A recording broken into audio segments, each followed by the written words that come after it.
अस्सलाम वालेकुम। Welcome Roohi Kitchen. Roohi Kitchen में खुश आमदीद। आज बन रहा है रूही किचन में कच्चे गोश्त की बिरयानी। जी हाँ, कच्चे गोश्त की बिरयानी जो बहुत ही जल्दी और कम टाइम में हम बनाएंगे। ठीक है, इसका हर स्टेप आप बहुत गौर से देखिएगा तो बिल्कुल ये इसी तरह ही बनेगा। ये गोश्त मैंने लिया है आधा किलो। जी हाँ, ये मेरे पास स्केल है और इसके ऊपर मैं आपको बता रही हूँ कि ये देखें, इसका हाफ़ के जी के हिसाब से मैंने इसको लिया है। अभी ये प्याज मैंने 3 दरमियाने प्याज लिए हैं। 3 दरमियाने प्याज को ऐसे बस बड़ा बड़ा ही काट लें, कोई बहुत बारीक काटने की ज़रूरत नहीं है, बस एक कटर से आप काट लें। ये मैंने तकरीबन 1.5 कप मैंने जो है ना ये तेल ले लिया, कुकिंग ऑयल लिया और उसमें मैंने वो प्याज जो है वो जो काटे हैं वो डाल दिए। सबसे पहले हम प्याज को फ्राई करके साइड पे रख लेंगे। इस तरह करके इसको फ्राई करने के लिए ज़रूरी नहीं कि आप इसको पहले ड्राई करें, फिर इसको थोड़ी देर हवा लगे, फिर ये काफ़ी इस तरह करके करते हैं। मैं तो ऐसे ही इसको जो है वो बस ऑयल में, और आंच पे मेरी तेज़ है चूल्हे की, कोई मैंने स्लो नहीं रखी हुई। लेकिन सिर्फ इसमें यह है कि मुसलसल आप चम्मच चलाते हुए इसको इस तरह फ्राई कर लें। प्याज को फ्राई करके सबसे पहले इसको निकाल के साइड पर आप रख लें। और हरा मसाला है, हरे मसाले में हमने जो है वो रखना है वो धनिया है, पुदीना है, सब्ज़ मिर्चें हैं, टमाटर हैं।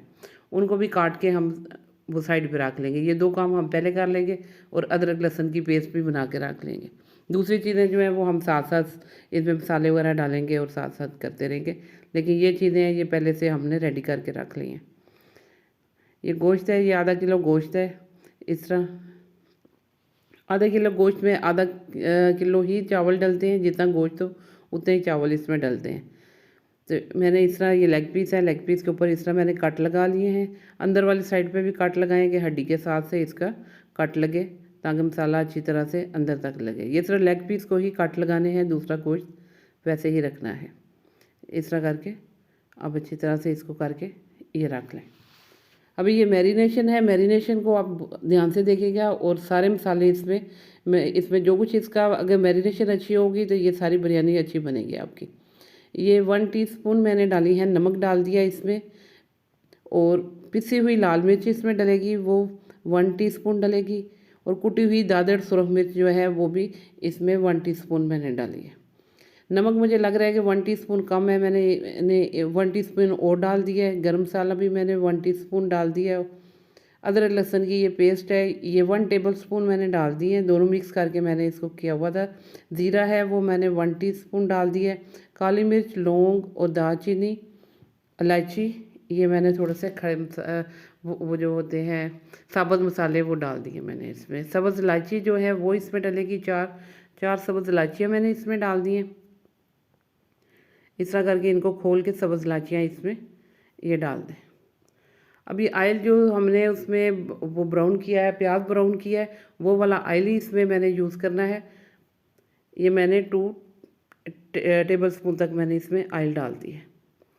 अभी दही है, दही को थोड़ा सा फेंट लें और 1 कप मैंने इसमें दही डाल दिया।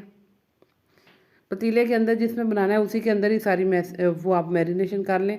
ये जो मैंने प्याज ब्राउन किया है वो मैंने 2 मुट्ठी तकरीबन ऐसे प्याज डाल दिया। इसको मसल के मैंने प्याज डाल दिया इसके अंदर।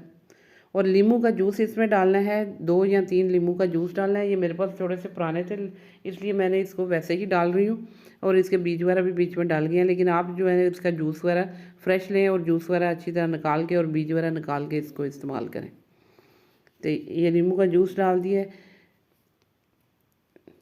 मैरिनेशन अच्छी होगी तो सारी बिरयानी आपकी अच्छी बनेगी। ये सारा जो है ना इसमें मसाले जितने मैंने डाले हैं सब कुछ इसी तरह इसी ही क्वांटिटी में आप डालिएगा। इसमें केवड़ा एसेंस मैंने डाला है वो 1 ड्रॉप जो है ना तकरीबन केवड़ा एसेंस डालूँगी। ये ऑप्शनल है, ये अगर आपके पास है तो डाल लें, नहीं है तो नहीं डालें। बिरयानी एसेंस भी मैंने 2 ड्रॉप्स डाल दिए हैं इसके अंदर, ये भी ऑप्शनल है। अभी इसके अंदर मैंने बिरयानी मसाला जो है वो मैंने 2 टेबलस्पून बिरयानी मसाला डालूँगी। ये मैंने बिरयानी मसाला इसके अंदर डाला है, 2 टेबलस्पून मैंने इसके अंदर बिरयानी मसाला डाल दिया। ठीक है, काली मिर्च जो है पिसी हुई इसके अंदर डलेगी। आखिर में मैंने 1 टीस्पून मैंने काली मिर्च डाल दी है। अभी ये मसाले इसके अंदर डलेंगे और इसको अच्छी तरह से मिक्स करके हाथ से अच्छी तरह मिक्स करना है ताकि गोश्त को अच्छी तरह सारा मसाला लग जाए। और इसको वैसे आप 2 घंटे के लिए भी मैरिनेट करके रख सकते हैं। लीमू डाला है, लीमू इसको जो है ना वो गोश्त को गलाने के लिए वो इसमें काम करेगा लीमू जो है। अभी इसको अच्छी तरह से मिक्स करके मैंने इसको वो ज़्यादा देर नहीं रखा था, तकरीबन मैंने इतना टाइम रखा कि साथ मैंने चावल वगैरह की को मैंने किया और उसी के साथ मैंने इसके अंदर चावल वगैरह डालना शुरू हो गए। लेकिन आप इसको 2 घंटे या वो जितना आपके पास टाइम है उतना आप इसको रख लें, लेकिन 2 घंटे से ज़्यादा इसको नहीं रखें। गर्मी है तो फ्रिज में रख दें, वरना बाहर भी पड़ा हुआ, आजकल सर्दियाँ इस तरह आप बाहर भी रख सकते हैं। मैंने 2 आलू लिए हैं, वो भी मैंने इसी के अंदर ही डाल दिए कि मसाले के साथ ही मैंने इसी के अंदर डाल दिए। आलू मैं ऑप्शनल है, आप डालना चाहें तो आलू डालें। अभी तकरीबन आधा किलो चावल के अंदर 3 गिलास चावल बन जाते हैं। मैंने 4 गिलास चावल बनाने थे, इसलिए मैंने इसमें 2 आलू डाल दिए और 4 गिलास मैं इसमें चावल डालूँगी। इस तरह मैंने ये सारा मैरिनेट करके इसको रख दिए। ये 4 गिलास चावलों के हिसाब से मैंने ये सारे मसाले इसके अंदर डाले हैं। ये भी मैंने इसमें पानी डाला है, पानी डाल के मैं इसमें चावल बॉयल करूँगी। थोड़ी देर मैंने इसको कवर करके रखूँगी, थोड़ा सा इसमें वो गर्म होगा पानी। तो इसके अंदर मैंने अभी ये देखिए मैंने ये मैरिनेट करके इधर ही शेल्फ पे ही रख दिया और साथ मैंने इसमें चावलों को बॉयल करना शुरू हो गया। इसमें मैंने 4 टेबलस्पून मैंने नमक के डाल दिए। ज़ीरा जो साबुत ज़ीरा है उसको मैंने 1 टेबलस्पून डाल दिया। और इसके अंदर भी वो खड़ा मसाला डलेगा, साबुत मसाला जो है वो डलेगा। इसमें इलायची है, दालचीनी है, लौंग है, काली मिर्च है। ये मैंने मसाले थोड़े थोड़े इसमें वो डाल दिए।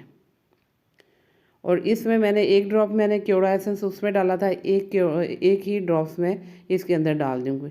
ये ऑयल मैंने इसमें डाला है, ऑयल तकरीबन 1 टेबलस्पून मैंने इसके अंदर ऑयल डाल दिया। वही जिसमें प्याज फ्राई किया वही वाला ऑयल मैंने इसके अंदर डाल दिया। ये मैंने 1 ड्रॉप केवड़ा एसेंस डाला है और 2 मैंने इसमें तेज़पत्ता डाल दिया।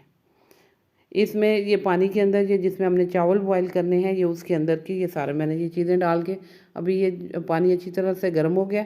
मैं इसको दूसरे चूल्हे पे कर रही हूँ ताकि बड़े चूल्हे पे अभी मैंने उसको बिरयानी को दम लगाने के लिए जो पकाने के लिए रखना है वो मैं उधर रखूँगी। अभी इसमें से मैंने जब चावल डाल देने हैं, ये चावल मैंने 15 मिनट के लिए इसको भिगो के रख दिए हैं। सेला चावल मैं यूज़ नहीं कर रही, मैं आम बासमती चावल जो घरों में पकते हैं मैं उसी से ही बिरयानी बना रही हूँ। इसको 15 मिनट के लिए सिर्फ मैंने भिगोया, इससे ज़्यादा इसको नहीं भिगोए। अब 15 मिनट भिगो के उसके ऊपर से मैंने पानी उतार दिए। ये भी हमारा देखें अच्छी तरह से पानी बॉयल हो गया। इस तरह पानी जब अच्छी तरह से बॉयल हो जाए तो इसके अंदर आप चावल डाल दें। अभी मैंने जब ये चावल डाल रही हूँ तो ये सारे इस तरह करके इसको मैंने जब इसमें चावलों की भी एक स्टेप वो था जो हमने मैरिनेशन किया है, दूसरा स्टेप ये है कि हमने जो चावल डालने हैं उसके अंदर इसका भी ये ध्यान रखना है कि किस हिसाब से हमने इसको 3 पोर्शन में करके हमने चावल उसके अंदर लेयर्स लगानी है। तो ये स्टेप भी आप जो है ना वो गौर से सही ध्यान से आप जो है ना सुनिएगा। इसके एक स्टेप है मैरिनेशन का, दूसरा ये चावलों वाला है और तीसरा उसके दम वाला है। ये अगर 3 आप ध्यान से और ठीक तरह करते हैं तो फिर आपकी बिरयानी किसी तरह भी ख़राब नहीं हो सकती कि बिना कुछ चीज़ चावल ज़्यादा गल गए हैं या गोश्त ज़्यादा गल गया है या नीचे ये लग जाती है कि वो ये कच्चे गोश्त की बिरयानी अक्सर लोग बनाते हैं तो कहते हैं नीचे लग जाती है।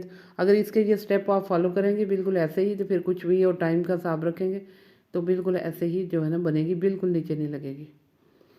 ये अभी मैं इसको बॉईल कर रही हूँ और बड़े पतीले के ऊपर मैं वो रख दूँगी जो मैरिनेशन वाला पतीला था जिसके अंदर मैंने चिकन मैरिनेट करके रखा हुआ है। तो इसमें से जब ये इसमें बॉयल आना शुरू हो जाएगा और चावलों के तकरीबन ऐसे जब हम फिंगर के ऊपर रखेंगे तो उसके 3 जो है ना वो दाने उसको नज़र आएंगे। जब हम मसलेंगे तो 3 दाने नज़र आएंगे। 3 दाने नज़र आने का मतलब है कि ये तकरीबन 75% जो है ना चावल गल गया। पहली लेयर हमने 75% चावल की लगानी है।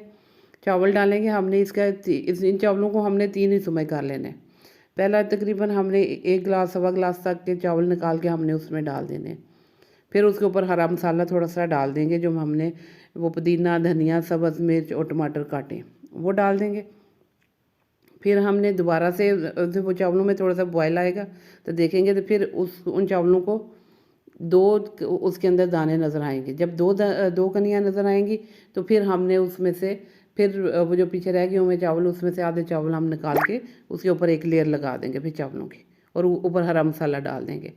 तीसरे स्टेप में जो हमने चावल डालने हैं उसके अंदर सिर्फ एक कनी चावलों की एक कनी रह जाएगी, तो वो वाले फिर हमने सारे चावल उसके ऊपर हमने डाल देने। तो ये स्टेप हैं चावल बॉईल कर वो उसको चावलों की लेयर लगाने के। आप इस स्टेप से करेंगे तो आपके चावल सारे एक जैसे बनेंगे, कि ये नहीं कि नीचे वाले ज़्यादा गल गए हैं ऊपर वाले कच्चे रह गए हैं या कुछ है। ये 3 स्टेप में आपने इसमें चावल डाल दिए। ये मैंने 3 स्टेप में चावल इसमें डाल दिए। ऊपर मैंने अदरक भी जूलियन काट के डाल दिया है, मैंने वो प्याज भी डाल दिया ब्राउन जो पीछे बचा हुआ था। 1 चम्मच मैंने 1 टीस्पून मैंने गरम मसाला ऊपर डाला है, और 1 टेबल स्पून तक मैंने इसमें वही वाला ऑयल 1 टेबल स्पून मैंने ऊपर से इसको डाल दिया। तो ये इस तरह ये इस तरह की लेयर होंगी, और इस तरह की ऊपर 3 लेयर मैंने ये सब्ज़ जो मसाला है मैंने उसकी डाल दी है। कि पहले वो जो 75% मैंने चावलों को की लेयर लगाई है उसके ऊपर डाले हैं, फिर मैंने तकरीबन 50% चावल हो गए थे तो मैंने वो डाल दिए, और उसके ऊपर मैंने 25% वो गले हुए चावल मैंने डाल दिए। ये अभी इसमें ज़रदा रंग मैंने डाल दिए थोड़ा घोल के, पानी में घोल सकते हैं, दूध में घोल सकते हैं, और इस तरह करके इसके ऊपर आप ज़रदा रंग डाल दें। अभी इसके दम का ध्यान रखना है कि दम हम जब लगाएंगे तो तकरीबन इसको 5 मिनट के बाद, वो 3 मिनट के बाद इसके अंदर से आंच भी तेज़ रख के इसका दम लगाना है, और इसके तकरीबन 3 मिनट के बाद इसके अंदर से स्टीम निकलना शुरू हो जाए। जब स्टीम निकलना शुरू हो ध्यान रखें तो इसकी आंच थोड़ी तेज़ से थोड़ी सी कम कर दें, ठीक है। और उसके बाद फिर जो है ना इसको तकरीबन 5 मिनट मैंने उसको थोड़ा सा कम करके, दम वाली हालत में नहीं रखना, लेकिन पहले तेज़ वाली हालत में, ये देखें 3 मिनट हो गए हैं, स्टीम निकलना शुरू हो गई है। मैंने इसको अभी थोड़ा सा इसका कम कर दिया। अभी 5 मिनट के बाद मैंने इसको देखा है तो मुझे लग रहा है कि थोड़ा सा जो है ना इसको दोबारा दम की ज़रूरत है, कि 5 मिनट में ये देखें कितना अच्छी भाप बन गई हुई है। और इस तरह करके तो ये थोड़ा सा इसको ये फिर मैंने इसको दम लगा दिया, और मैंने 5 मिनट तकरीबन ये 10 मिनट का दम इसका लगेगा, इसको रखना है। लेकिन दरमियानी आंच पे रखना है, कम आंच नहीं इसकी करनी। पहले 3 मिनट इसकी तेज़ आंच रखनी है, उसके बाद इसकी वो तेज़ से थोड़ी कम कर देनी है, लेकिन हल्की आंच नहीं इसकी करनी, ताकि इसके अंदर हमने वो 1 गिलास पानी भी इसके गोश्त के अंदर, मैंने वो बताना आपको भूल गई कि वो जो चावलों वाला पानी है वो 1 गिलास निकाल के मैंने गोश्त के ऊपर डाल दिया था। 1 गिलास पानी जो है ना चावलों के ऊपर से ही निकाल के, चावलों वाला पानी मैंने इसमें 1 गिलास डाला था गोश्त के ऊपर। जब चावलों की लेयर लगानी थी उससे पहले मैंने उसमें डाल दिया था, तो वो उसी से ही ये स्टीम बनेगी। ये बनी है, और ये देखें कितना अच्छा इसका गोश्त बिल्कुल सही टेंडर बना है, खुला हुआ भी नहीं है, जूसी ये बना है। और ये देखें कितने अच्छी उसकी बिल्कुल अपनी शेप जो है वो गोश्त की बिल्कुल ठीक है। ये चावल भी देखें बिल्कुल खिले खिले चावल बने हैं, कोई इसमें वो ये नहीं है कि वो बहुत ज़्यादा गल गए हैं या कुछ है। ये नीचे तक का चावल मैं आपको दिखा रही हूँ कि बिल्कुल सेम एक जैसे ये चावल बने हैं। ये भी आलू जो है, आलू भी मैंने इसको ये भी चेक करते हैं कि ये भी कितना सा गला है। ये देखें ये बहुत ज़्यादा नहीं गला हुआ कि ऐसे बिल्कुल बिखर जाए एकदम चम्मच लगने से, लेकिन गल गया ये भी। तो इस तरह ये देखें अभी हर कलर इसका अलग ऐसा red, green, yellow, white colourful जो है ना वो बिरयानी बनी है, और बहुत मज़ेदार किस्म की बिरयानी बनी है। और पूरे घर में तकरीबन इसकी खुशबू थी कि इसकी बिरयानी की खुशबू इतनी अच्छी जो है ना, अगर इसके सारे स्टेप इसी तरह फॉलो करेंगे और बिल्कुल सेम ऐसी ही आपकी बिरयानी बनेगी, और चावल भी बिल्कुल इसी तरह खिले खिले चावल बनेंगे। बिरयानी की इसी तरह की ही हो गई। उसके अंदर अगर आलू डाले हैं, गोश्त डाला है, वो ज़्यादा नहीं गला होना चाहिए। और बिल्कुल ये देखें नीचे से मैं चावल निकाल रही हूँ, लेकिन बिल्कुल उसका नीचे से एक ब्राउन क्रस्ट सी बनती है, वो भी नहीं बनी बिल्कुल पतीले के नीचे जो है ना। अभी मैं आपको इसका ये देखें कितने माशाल्लाह कलरफुल बने हैं। हाँ, मेरे चैनल को लाइक करें, सब्सक्राइब करें, बेल आइकन को क्लिक करें, ताकि आपको मेरी हर आने वाली वीडियो का नोटिफिकेशन मिलता रहे। थैंक यू, खुदा हाफिज़।